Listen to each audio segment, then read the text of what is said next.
Hostel के कमरे की एक खौफनाक रात। दोस्तों, आज की इस वीडियो में हम एक खौफनाक और रोंगटे खड़े करने वाली कहानी सुनाने वाले हैं। इससे पहले आपसे रिक्वेस्ट करेंगे कि अगर अभी तक आपने हमारे इस चैनल को सब्सक्राइब नहीं किया है तो सब्सक्राइब करते हुए नोटिफिकेशन बेल पे क्लिक जरूर कर लीजिएगा। दोस्तों, ये कहानी फिजा नाम की एक लड़की की है। वो एक खौफनाक रात थी। बिल्ली के रोने की वहशतनाक आवाज ने उसे जगा दिया था। ऐसा लग रहा था जैसे किसी ने बिल्ली को दबोच रखा है। खौफ की एक लहर उसके बदन में दाखिल हो गई। हॉस्टल खाली था। आज ज्यादातर लड़कियां अपने घरों को जा चुकी थीं। उसने सोने की कोशिश की। एकदम कमरे की लाइटें बंद होने लगीं और बिल्ली की आवाज करीब आने लगी। वो दहशत में उठ बैठी। ऐसा लग रहा था जैसे कोई उसके कमरे के बाहर मौजूद है। फिजा को बिल्ली की दर्द और खौफ से भरी आवाज सुनाई दे रही थी। वो खौफ से दरवाजे को देख रही थी। दरवाजे के नीचे से अचानक खून बहता हुआ कमरे में दाखिल हुआ। उसने चीख मारी, कौन है? बाहर जवाब में दूसरी तरफ खामोशी छा गई। उसका दिल खौफ से इतनी शिद्दत से धड़क रहा था कि मानो मुंह को आ जाएगा। यह खामोशी थोड़ी देर के लिए थी। अब बिल्ली फिर रोने लगी थी। अब की बार बाहर की तरफ खुली खिड़की से आवाज आ रही थी। उसने आज अपनी खिड़की बंद नहीं की थी। यह ख्याल फिजा को लर्जा गया। खिड़की पर लगा पर्दा अब हल्के से कांप रहा था और फिर उसने एक दहशतनाक मंजर देखा। एक हाथ पर्दे के पीछे से जाहिर हुआ। उस हाथ पर गोश्त का नामो निशान नहीं था, सिर्फ हड्डियां ही हड्डियां थीं। उस हाथ को देखकर फिजा ने चीख मारी और दरवाजे की तरफ भागी। दरवाजे को खोलकर उसने चंद कदम ही लिए थे कि वो उस खून पर फिसली और मुंह के बल गिरी। जमीन का फर्श खून से भरा हुआ था, जैसे कई इंसानों को कत्ल कर दिया गया। वो लगातार चीख रही थी, पर लगता था जैसे वो हॉस्टल में अकेली है। वो खून से लथपथ हो चुकी थी और बिल्ली की आवाज उसकी तरफ बढ़ रही थी। उसने खड़े होने की कोशिश की और फिर उसकी नजर छत पर लटके इंसानों की खोपड़ियों पर गई, जिनसे खून की बूंदें टप टप टपक रही थीं, जैसे अभी किसी ने इन्हें धड़ से काटकर छत पर टांग दिया हो। अचानक एक सर के होंठ हिले और खिलखिलाती आवाज उसे सुनाई दी। खौफ से उसकी सांसें रुकने लगी, पर फिजा हिम्मत करके उठी और सीढ़ियों की तरफ भागी। बिल्ली के रोने की आवाज उसके इंतजार में थी। सीढ़ियां उतरते हुए उसने महसूस किया जैसे कोई उसके पीछे खड़ा है। खौफ से वो रुक गई। पीछे मुड़कर देखने की हिम्मत नहीं थी। अब उसके पेट पर तेज सांसें उभर रही थीं। जान बचाने का कोई रास्ता नजर नहीं आ रहा था। सीढ़ियों के साथ दीवार पर लगी पुरानी तलवार उसने झपट से पकड़ ली और फिर पलटी। एक खौफनाक सूरत उसके सामने खड़ी थी, जिसके नुकीले दांत और खून से भरा हुआ मुंह, जिस्म बालों से भरा हुआ और उसके 4 हाथ थे। उसके नाखून जमीन तक टकरा रहे थे। फिजा सर से लेकर पांव तक कांप गई।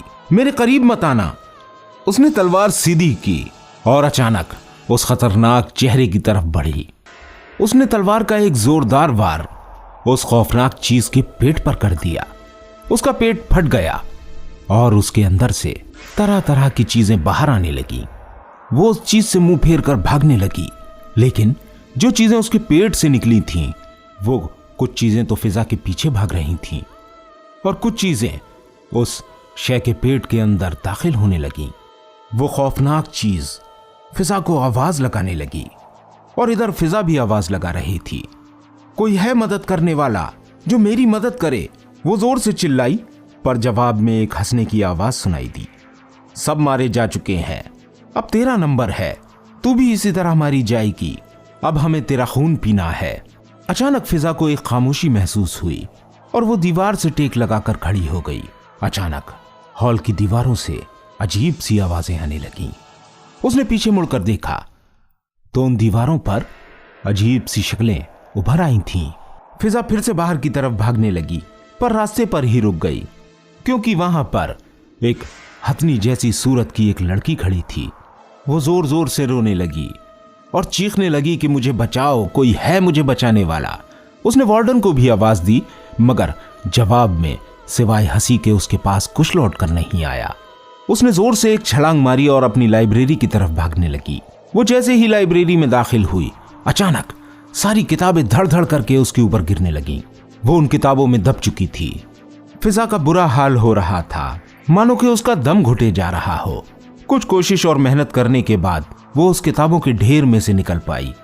लाइब्रेरी के दूसरे गेट की तरफ मेन एंट्रेंस था।